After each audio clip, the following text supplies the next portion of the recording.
নিয়তি। রাধা আমাকে বলে, কৃষ্ণ, যদি তুমি জানো যে নিয়তিতে কি আছে তাহলে তাকে বদলে দাও না কেন? মহাদেব আমাকে বলেন যে শ্রীকৃষ্ণ, যদি আপনি এটা জানেন যে সাম্বের নিয়তি এটাই, তাহলে আপনি তাকে বদলানোর চেষ্টা কেন করেন? কেন? কারণ আমি একজন পিতা, আর পিতার কর্তব্য এটাই, তিনি যেন সম্ভাব্য সব চেষ্টা করেন নিজের সন্তানের মঙ্গলের জন্য। নিয়তি আমি জানি, কিন্তু এটাও আমি জানি যে কর্মের থেকে বড় আর কোনো নিয়তি হতে পারে না। অভিজ্ঞতাও রয়েছে যে কর্মের হাতে নিয়তির এই চক্র বদলে যেতে পারে। তাই জীবনে যদি আপনার কখনো এমন মনে হয় যে এটা তো অসম্ভব, তখনও চেষ্টা করা কখনোই ছাড়বেন না। কে বলতে পারে আপনারই কর্মের কোনো এক বীজ হয়তো নিয়তির চাকায় আটকে গেল আর নিয়তিকে নিজের পথ পাল্টাতে হলো, ঠিক কি না? সেই জন্য নিয়তিকে ভাগ্য মেনে নিয়ে চুপ করে বসে থাকবেন না।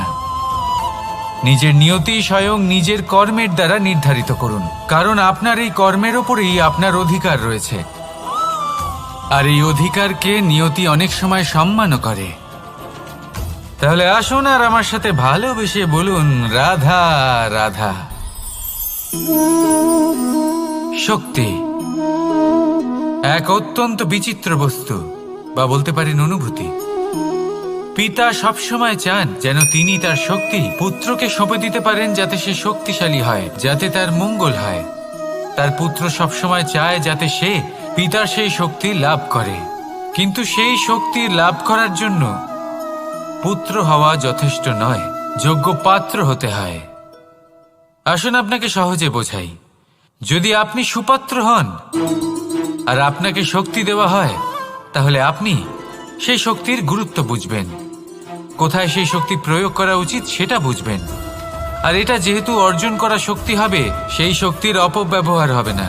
কিন্তু যদি এই আপনি কুপাত্র হন আর যদি আপনাকে এই শক্তি দেওয়া হয়, তাহলে কি হবে? দেখতে গেলে এই শক্তি আপনি দান হিসেবে পেয়েছেন, তাই না আপনি এই শক্তির গুরুত্ব বুঝবেন আর না এর প্রয়োগ আপনি জানবেন। তার অপব্যবহার হওয়া সুনিশ্চিত। তাই যদি আপনি কোনো শক্তি অর্জন করতে চান, তাহলে আগে তার যোগ্য হয়ে উঠুন। পুত্র নয়, পাত্র হয়ে উঠুন। আর আমার সাথে ভালোবেসে বলুন, রাধা রাধা।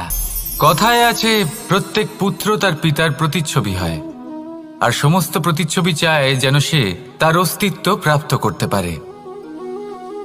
পুত্র চায় সে যেন তার পিতার মতো হয়, বা কখনো কখনো তার থেকেও শ্রেষ্ঠ হয়। সেটা কোনো অনুচিত ব্যাপার নয়। অনুচিত তখন হয় যখন পুত্র নিজের পিতার মতো হবার স্বপ্ন পূরণ করতে গিয়ে বা তার থেকেও শ্রেষ্ঠ হওয়ার স্বপ্ন পূরণে অনুচিত পথের আশ্রয় নেয়। কারণ তারপরে সে তার পিতার গুণগুলি আত্মসাৎ করতে চায় না। সে শুধুই এটা চায় যে সংসারের চোখে যেন আমি শ্রেষ্ঠ প্রমাণিত হই। এটা অনুচিত। সংসারে এমন অনেক মানুষ আছেন যারা এই কারণে শ্রেষ্ঠ হবার চেষ্টা করেন যাতে তার পরিবারের তার পিতার সম্মান বৃদ্ধি পায়। এমনও মানুষ থাকেন, আর এটাই হলো পার্থক্য উদ্দেশ্যের। মনে রাখবেন, যদি আপনার উদ্দেশ্য শুভ হয় তাহলে পথও শুভ হবে, যদি আপনার উদ্দেশ্য অশুভ হয় তাহলে পথও অশুভ হবে। তাহলে নিজের পিতার মতো হবার চেষ্টা অবশ্যই করুন, তার থেকেও শ্রেষ্ঠ হওয়ার চেষ্টা অবশ্যই করুন, কিন্তু মনে রাখবেন আপনার সংকল্প আর আপনার উদ্দেশ্য এই দুই শুভ হওয়া উচিত। তাহলে আসুন আর আমার সাথে ভালোবেসে বলুন, রাধা রাধা। শক্তি শক্তি অর্জন করা এতটা কঠিন নয় যতটা শক্তি লাভ করার পরে সেই শক্তি সামলানো কঠিন হয়। কারণ যেই মানুষ শক্তি লাভ করে তার মনে গর্ববোধ জন্মায়, জন্মায় অহংকার, জন্মায় জেদ। তাই শক্তি প্রাপ্ত করার সাথে বিনম্র থাকাও অত্যন্ত আবশ্যক। আর এটা আমাদের শেখা উচিত বৃক্ষের থেকে। বৃক্ষ যা আমাদের ফল দেয়, বৃক্ষ যা যত ফল দেয় ততটাই ঝুঁকে যায়। আমরা পাথর মারি ওই বৃক্ষের থেকে ফল প্রাপ্ত করার জন্য। সেই পাথরের মার সহ্য করেও বৃক্ষ আমাদের ফল দেয়। কোনো গর্ববোধ নেই, কোনো অহংকার বোধ নেই, আর সেই জন্য এই বৃক্ষের পুজো করা হয়। এটাই হলো মাহাত্ম্য শক্তির সাথে বিনম্রতার। যদি এই শক্তি সৃজন করে থাকে, সাহায্য করে থাকে, সম্বল হয়ে থাকে, তবেই সেই শক্তি উপযুক্ত। আর নয়তো সেই শক্তি একদিন আপনাকে আসক্ত অবশ্যই করবে। তাহলে শক্তি অবশ্যই অর্জন করুন, কিন্তু তার সাথে সেই শক্তি সামলানোর মতো বিবেকও আপনাকে অবশ্যই জাগ্রত করতে হবে। তাহলে আসুন আমার সাথে ভালোবেসে বলুন, রাধা রাধা।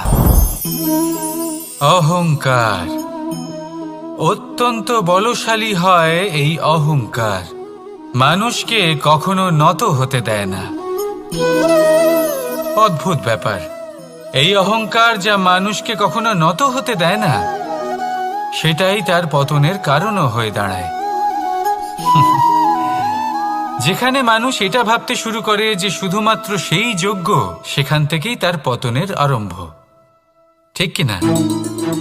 দেখুন, যদি কোনো মানুষ এটা ভাবে যে আমি সব কিছু করতে পারি, তাহলে তা হলো বিশ্বাস। কিন্তু যদি সে এটা ভাবতে থাকে যে শুধুমাত্র আমি এই কাজ করতে পারি, তাহলে তা হলো সেই ব্যক্তির অহংকার। আর এটা আপনাকে বিনাশের দিকে অবশ্যই নিয়ে যাবে। মনে রাখবেন, যখন আমি আর শুধুমাত্র এই দুই এক হয়ে যায়, সেখান থেকে আপনার পতনের সূত্রপাত হবেই। তাই আপনি কখনোই এই অহংকারের চক্রব্যূহে ফেঁসে যাবেন না। বিশ্বাস রাখুন নিজের ওপর এবং অন্যের ওপরও। আর মনে রাখবেন, বিশ্বাসের মধ্যে বিশ্বের প্রত্যেকটা বস্তু বসবাস করে। তাই এই অহংকারকে ত্যাগ করে ফেলুন আর আত্মবিশ্বাসের ওপর মনোসংযোগ করুন। আর আমার সাথে ভালোবেসে বলুন, রাধা রাধা। মানুষ নিজের জীবনে ঈশ্বরকে খুব মান্য করে। ওনার জন্য কি না করে, ভিন্ন ভিন্ন নামে তাকে স্মরণ করে, তাকে পুজো করে, তার আরাধনা করে। সে জানে যে ঈশ্বর তাকে শক্তি অবশ্যই দেবেন, তাকে সাহায্য অবশ্যই করবেন। কিন্তু যখন প্রশ্ন আসে গুরু এবং ঈশ্বরের, তখন গুরুর মান কখনো কম হওয়া উচিত নয়। কারণ সত্যি বলতে কি, গুরুই হলেন সেই সিঁড়ি যা বেয়ে আপনি ঈশ্বরের কাছে পৌঁছানোর পথ খুঁজে পাবেন। সেই পথ আপনি গুরুর থেকেই পাবেন। গুরু না থাকলে আপনি কখনো ঈশ্বর লাভ করতেই পারবেন না। আর জীবনে অনেক সময় লক্ষ্যের থেকেও অনেক বেশি গুরুত্বপূর্ণ হলো পথ। তাই এই পথের সম্মান করতে শিখুন, অর্থাৎ গুরুকে সম্মান করতে শিখুন। কারণ গুরুই হলেন পরমেশ্বর। তাহলে আসুন আর আমার সাথে ভালোবেসে বলুন, রাধা রাধা। আপনার জীবনে আপনার প্রকৃত বন্ধু আসলে কে? আপনার সব থেকে শ্রেষ্ঠ মিত্র আসলে কে? তিনি যিনি সময় এলে পরে আপনাকে সাহায্য করেন, নাকি তিনি যিনি সময় এলে পরে আপনাকে অর্থ দেন?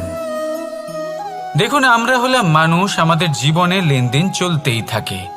এটা আমাদের জীবনের অভিন্ন অংশ। কিন্তু অনেক সময় এমন হয় যে আমরা তাকেই নিজের প্রকৃত বন্ধু বলে মনে করি, যিনি আমাদের একটা বহুমূল্য উপহার দেন। ঠিক কিনা? এবার আপনার জীবনে সেই বহুমূল্য উপহার কোনটা, ওই অমূল্য মিত্র আসলে কে, সেই সিদ্ধান্ত হলো আপনার।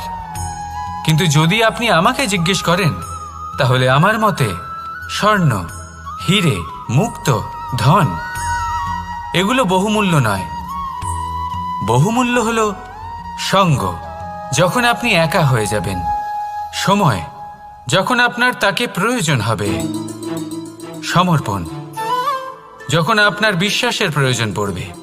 যে মানুষ আপনার প্রতি এই 3 গুণ প্রদর্শন করেন, যিনি আপনার কঠিন সময়ে আপনাকে অবশ্যই সঙ্গ দেবেন, যখন আপনার প্রয়োজন পড়বে আপনাকে অবশ্যই সময় দেবেন, আপনার প্রতি সম্পূর্ণ সমর্পিত থাকবেন, সেই হলো আপনার আসল মিত্র, সেই হলো আপনার প্রকৃত বন্ধু। কারণ সত্যি বললে, বন্ধুত্বের অর্থই হলো নিজেকে সম্পূর্ণরূপে কারোর কাছে সমর্পণ করে দেওয়া। তাই আপনার সেই বন্ধুর জন্য নিজের প্রাণ উজাড় করে দিন আর ভালোবেসে বলুন, রাধা রাধা। মানুষ জীবনে 3টে কাজ অবশ্যই করে থাকে। কিছু দান করে, কিছু গ্রহণ করে, আর কিছু ত্যাগ করে দেয়। এটাও ভাবতে থাকে যে এটা করলে কিভাবে করবে। দেবার জন্য পর্যাপ্ত ধন নেই, নেবার জন্য সংসারে অত স্নেহ নেই, আর ত্যাগ করার জন্য জীবনে এত সুখই নেই, তাহলে কিভাবে করবে? আসলে আমরা বস্তুগত চাহিদা অর্জনে এত ব্যস্ত হয়ে পড়ি যে আমরা বুঝতেই পারি না যে কি নেবার আছে, কি দেবার আছে, আর কি ত্যাগ করার আছে। তাহলে আজ আমি আপনাকে বলেই দিই, মনে রাখবেন এই 3টে গুরুত্বপূর্ণ গুণ, 3টে গুরুত্বপূর্ণ কথা।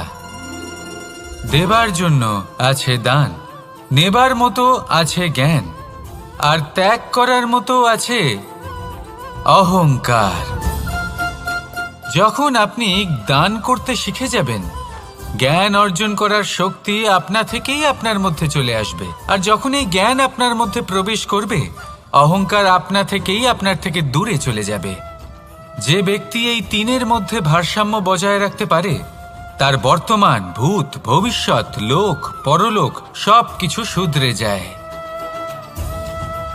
যেই দিন আপনি দান করতে শিখে যাবেন, জ্ঞান আহরণ করতে শিখে যাবেন, অভিমান ত্যাগ করতে শিখে যাবেন, আপনার সর্বশক্তিশালী, সর্বশক্তিমান পরমেশ্বরেরও প্রয়োজন পড়বে না। কারণ তখন ঈশ্বর আপনার মধ্যেই বাস করবেন। তাহলে আসুন আর আমার সাথে ভালোবেসে বলুন, রাধা রাধা। জীবনে অনেক সময় সমস্যা আমাদের চারদিক থেকে ঘিরে ফেলে। এই সমস্যা নানান ধরনের হতে পারে। আর্থিক সমস্যা হতে পারে, পারিবারিক সমস্যা হতে পারে, কোনো সম্পর্ক নিয়ে সমস্যা হতে পারে, কখনো কোনো দৈনিক সমস্যা হতে পারে, কখনো কোনো দ্বন্দ্ব হতে পারে, অনেক সমস্যা হতে পারে। কিন্তু যখনই কোনো সমস্যা আসে, আমাদের মনে তার জন্য একটা উত্তর অবশ্যই থেকে থাকে, যা আমাদের অন্তরে রয়েছে। একে আমরা বলি আত্মা। আত্মা হলো পরমাত্মারই রূপ, আর পরমাত্মা তা কখনোই কিছু অনুচিত চাইবে না, তাই তো? এই আত্মা খুব ভালো করে জানে যে কোনটা উচিত আর কোনটা অনুচিত। যদি আসল বিষয়ের কথা বলি, তাহলে আপনাকে নিজের মনকে বুঝতে হবে। কারণ আত্মা তো পরমাত্মা থেকেই আসে। কিন্তু এই মন মানুষ জন্ম থেকেই প্রাপ্ত করে, যার বিকাশ হয় এই সংসারকে দেখে। যেদিন আপনার এই মন আর আপনার এই আত্মা, এই দুই এক হয়ে যাবে, আত্মসাৎ হয়ে যাবে, সেদিন আপনার জীবনে না কোনো সমস্যা থাকবে, না কোনো ঝঞ্ঝাট থাকবে, না কোনো সংকট থাকবে। কারণ আপনার কাছে সেই সমস্ত সমস্যার, সমস্ত বিপদের সমাধান থাকবে, আর তাও আপনারই অন্তরে। তাহলে আসুন আর আমার সাথে ভালোবেসে বলুন, রাধা রাধা। ভক্তি আর শক্তি, এই দুইয়ের মধ্যে সম্পর্ক অত্যন্ত সরল।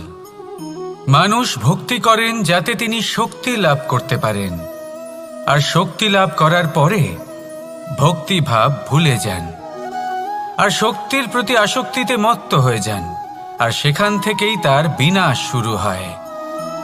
কেন? কারণ ভক্তির দ্বারা প্রাপ্ত শক্তি অন্য কারোর হিতের জন্য ব্যবহার করতে হয়, অন্য কারোর মঙ্গল করার জন্য ব্যবহার করতে হয়, কারোর বিনাশের জন্য নয়।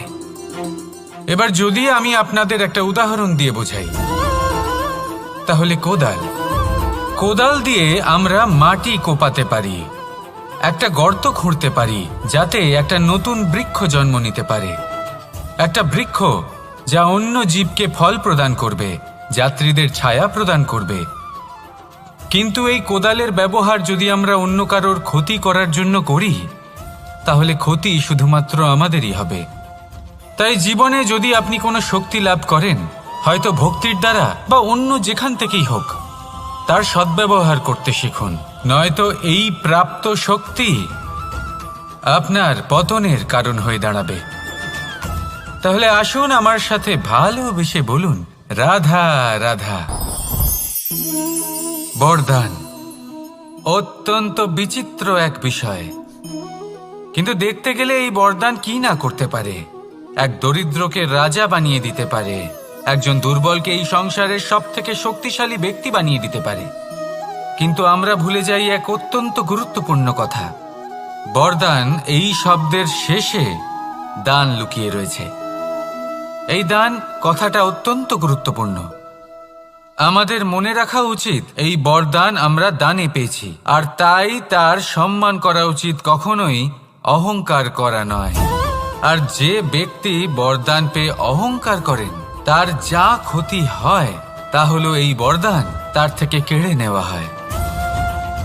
বর অর্থাৎ শ্রেষ্ঠ, অর্থাৎ বরদানের অর্থ হলো একটা শ্রেষ্ঠ দান, এবং তার ব্যবহার যদি আপনি কারোর ক্ষতি করার জন্য করেন তাহলে ক্ষতি শুধুই আপনার হবে। তাহলে এই বরদানের সম্মান করুন, উচিত পথে চলুন, আর উচিত উদ্দেশ্য নিয়ে এর ব্যবহার করুন, সব কিছু ভালোই হবে।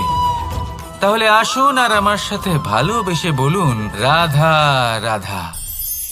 পিতা আর পুত্রের সম্পর্ক অত্যন্ত মধুর হয়ে থাকে।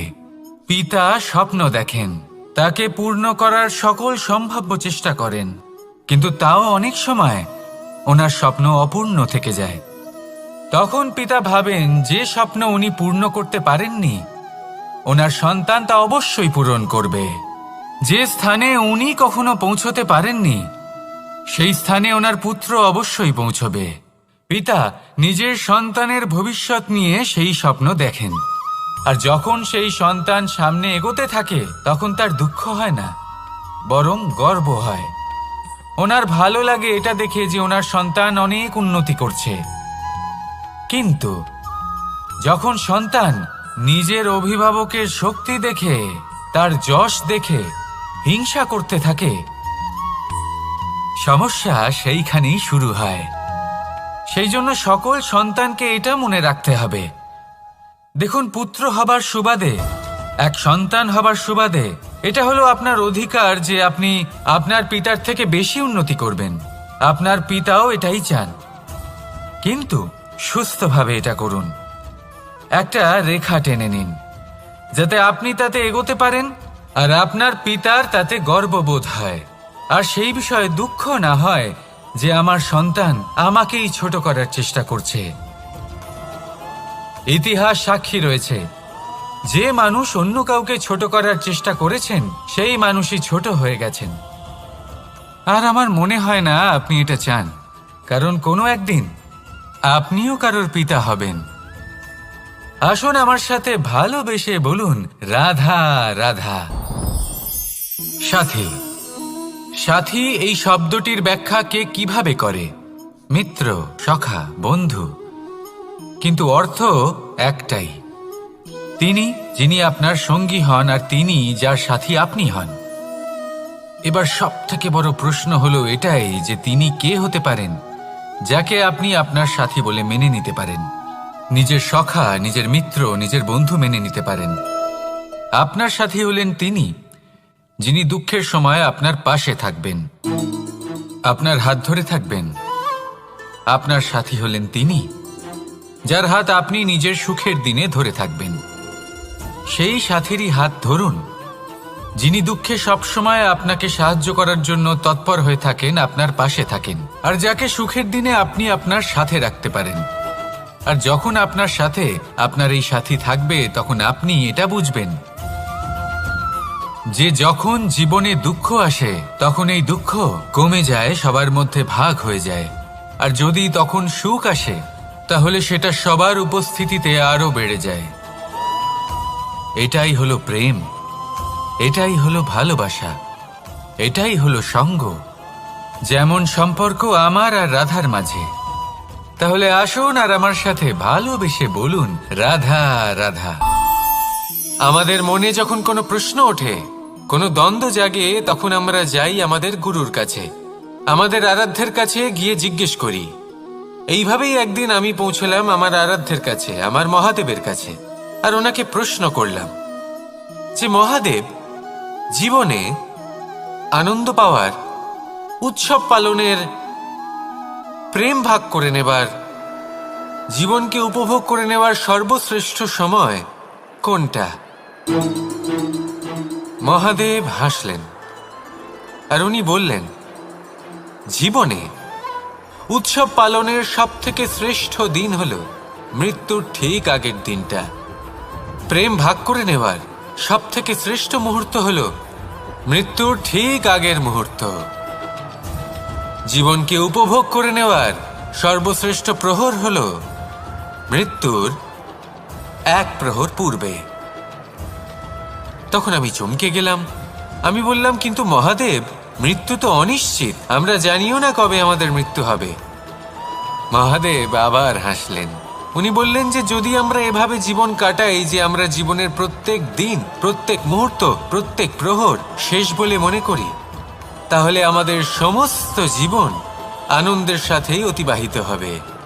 কি বলেন? তাহলে আপনিও এই কথা মনে রাখুন।